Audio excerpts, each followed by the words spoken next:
যে চিন্তা নিয়ে আপনি বিগত সরকারকে বিদায় করবার আন্দোলনে সামিল ছিলেন, সেই চিন্তাটি আজকে ভুল হতে বসলো কিনা?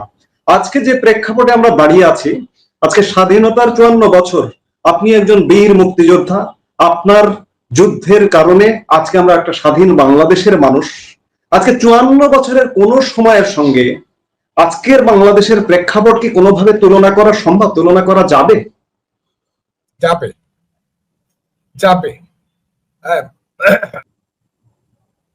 শিশু বাচ্চারা যখন রাত্রের বেলা কান্নাকাটি করে আকাশে চাঁদ উঠে, তখন মা তখন ডাক দেয়, আয় আয় চাঁদ মামা টিপ দিয়ে যা, চাঁদের কপালে চাঁদ টিপ দিয়ে যা। চাঁদের সঙ্গে শিশুটাকে তুলনা করে, মা তুলনা করতেই পারে। এরকম অনেক তুলনা পৃথিবীতে হয়, কিন্তু যেটা বাস্তব না, এটা হইলো কবিতার লাইন। মুক্তিযুদ্ধ 71 হইল হিমালয় পর্বত, আর 24 হইল তিলা। আমাদের দেশে তিলা, ডিফারেন্সটা অতটুকু। এখন অনেক শিশুরা তিলাকে দেখেই মনে করে হিমালয় পর্বত দেখে আসছে। হিমালয় পর্বত তারা দেখে নাই। 24 তার জানলে, যারা জানতো বুঝতো, তারা অনেকেই মারা গেছে। আর রাজাকাররা জীবিত অথবা মৃত কবরে গিয়ে ওটা স্বীকার করবে না 24 ছিল হিমালয়, এই সরি 71 ছিল হিমালয়। এটা তারা স্বীকার করবে না। কেন করবে না? কারণ এইখানে তাদের মহা পরাজয় হয়েছে, যে পরাজয়টা হচ্ছে ইতিহাসে, যে ইতিহাস কেউ কোনোদিন ভুলে না। যেমন কারবালা মানুষ ভুলে না, কারবালার ইতিহাস মানুষ ভুলে না। যেমন 1700 ভুলে না মানুষ, 71-এর ইতিহাসও মানুষ ভুলবে না। বাঙালি জাতি যতদিন থাকবে, যতদিন বাংলাদেশ থাকবে, যতদিন চন্দ্র সূর্য উঠবে, বাঙালি জাতির সেই গৌরবের 71-এর ইতিহাস এটা থেকে যাবে। এবং এইটাও থেকে যাবে সেই গৌরবের পক্ষে কে ছিল, গৌরবের বিপক্ষে কে ছিল। এরা যারা চেষ্টা করতেছে, এরা বৃথা চেষ্টা করতেছে।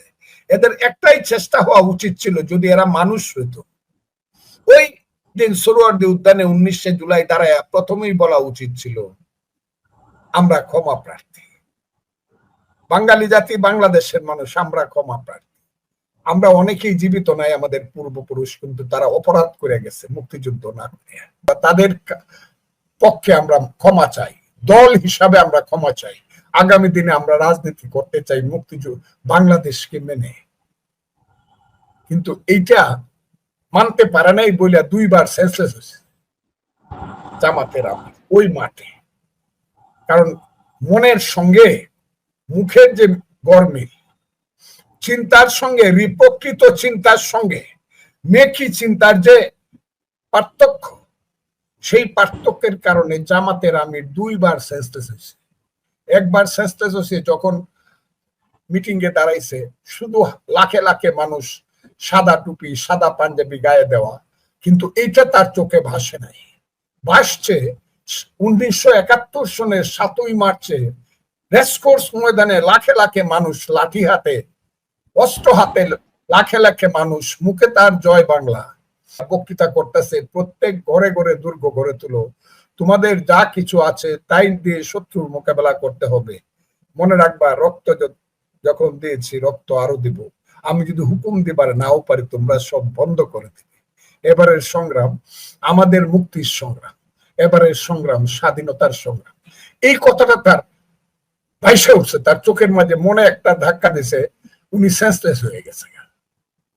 সেন্সলেস হইয়া তারপরে পানি টানি ডাইলে টাইলে ভালো করছে তাকে, ঠিক আছে, আবার উঠছে, মনে করছে এখন নতুন করে আবার কথা বল, নতুন করে উঠছে। পরে দেখে আরো ভয়াবহ চিত্র তার সামনে ভাইসা উঠছে। দেখা যাচ্ছে তাদের যে মহান সেনাপতি ছিল আমির আব্দুল্লাহ খান নিয়াজি, জেনারেল অফ পাকিস্তান, রাও ফরমান আলী, মির্জা খান, এইরকম ধরনের জেনারেলরা সহ হাজারে হাজার, 93,000 সৈন্য মাথা নত করিয়া পৃথিবীর ইতিহাসের সবচেয়ে বেশি পরাজিত সৈন্য মিত্র বাহিনীর কাছে আত্মসমর্পণ করতেছে।